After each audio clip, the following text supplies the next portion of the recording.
Why does Jimmy look so familiar from the ending of 28 Years Later? First of all, the actor playing Jimmy is Jack O'Connell, who's absolutely crushing it right now with every single role that he gets, specifically Sinners. What an amazing performance. But he looks familiar because the character Jimmy is actually a reference to Jimmy Savile. And if you weren't aware, Jimmy Savile was considered a treasure within the UK in the early 2000s. Jimmy Savile ended up passing away in 2011, but not short after his death, a bunch of allegations came out about him. After his death in 2012, there were hundreds of allegations towards him, specifically on harming children. And if that's not bad enough, what makes it even worse is the fact that his job was in children entertainment, which is why he was considered such a treasure because he was so loved by his audience. The reason why this ties back to 28 Years Later is because the fall of the UK was in 2002, which would have been the height of Jimmy Savile's popularity.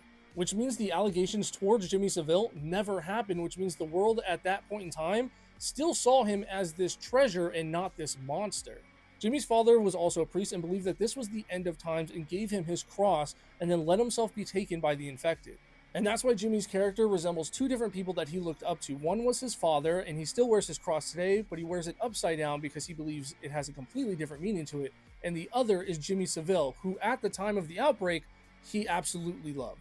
And that's why we get the goofy, non-serious ending for the movie, because he is just a kid at heart. He never got to grow up, and he resembles the Power Rangers, the Teletubbies, everything that you would anticipate watching as a kid, he has embodied into his adult form.